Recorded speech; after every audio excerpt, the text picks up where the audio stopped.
ఈయన ఎకరంకి ఒక మీటింగ్ పెట్టాడు. సిద్దిపేటకి వచ్చిండు మార్చి 22. రైతు బంద్ చేస్తున్నట్టు ఒకటే ఎకరం వేసిండు, ఒక్కటే ఎకరం.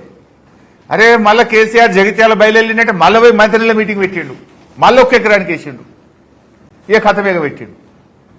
ఎకరంకో మీటింగ్. ఇప్పుడు మళ్ళా నిన్నేందో స్టేట్మెంట్, ఇక రైతు బంద్ చేస్తున్నా మదిరే పోతారట, ఇక మదిరేలో పోయి రైతు బంద్ చేస్తారట.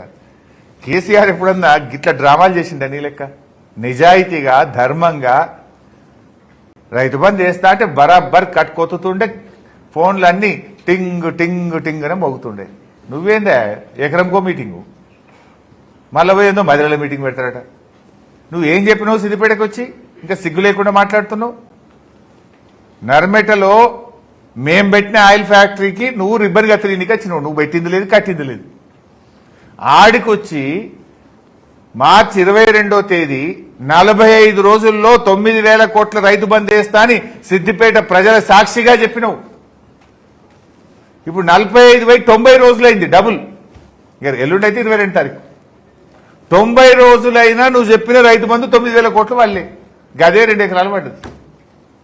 ఇప్పుడు ఈ యాసంగి ఎగబెట్టినావు, మళ్ళా వానకాలం మదిరిపోతా మీటింగ్ పెడతా అంటే ప్రజలు అమాయకులు అనుకుంటున్నావా?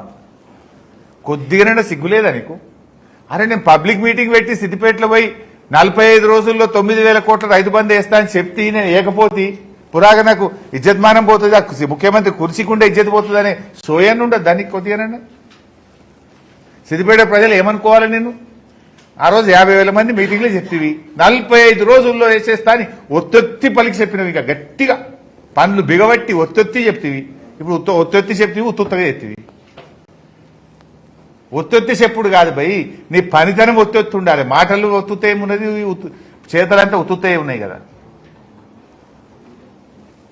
45 రోజుల్లో వేస్తాను. ఇప్పుడు యాసంగి మీటింగ్ పెడితివి, పబ్లిక్ లో చెప్తివి, ఎగబెట్టిపోతివి. దేవుని మీద ఒట్టు పెట్టి రుణమాఫీ ఎగబెట్టివి, పబ్లిక్ మీటింగ్ లో రైతు బంద్ వేస్తా అని రైతు బంద్ ఎగబెట్టివి.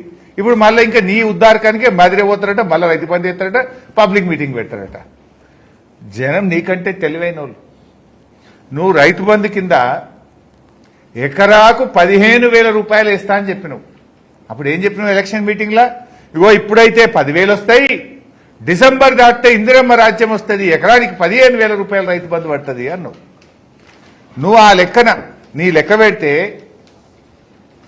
2024-25 వానకాలం రైతు బంధు ఒక్క ఎకరానికి కూడా ఇయ్యలే, గుండు 0 ఎగ్గొట్టేసినావు.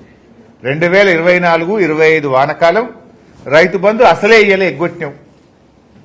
2024-25 యాసంగి 3 ఎకరాలు దక్కించినావు, మీద అందరికి ఎగ్గొట్టినావు. 2025-26 యాసంగి మొన్నటిది 2 ఎకరాలు దాకిచ్చినావు, మీద దగ్గొట్టేసినావు. ఇంకోటి 2025-26 యాసంగిలో కూడా 2.5 లక్షలకు ఎగరగొట్టిండు. మొత్తంగా రైతు బంధు కింద ఆనాడు రాహుల్ గాంధీ గారు రైతు డిక్లరేషన్ లో ఎకరానికి 15,000 ఇస్తామని మాట ఇచ్చిండ్రు. ఇవాళ రాహుల్ గాంధీ జన్మదిన సందర్భంగా కాంగ్రెస్ ప్రభుత్వం అధికారంలోకి వచ్చిన తర్వాత మొత్తం 5 పంటలు కలిపి రైతులకు బకాయి పడ్డది ఎంత అంటే 29,358 కోట్లు, 29,358 crores.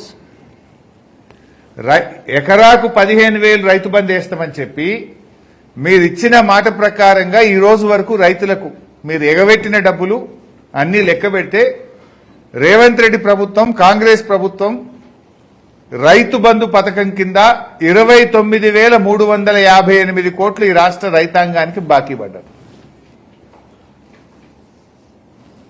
రైతు బంధు కథ చూస్తే గిట్లా, యూరియా కథ చూడనే చూస్తుంది.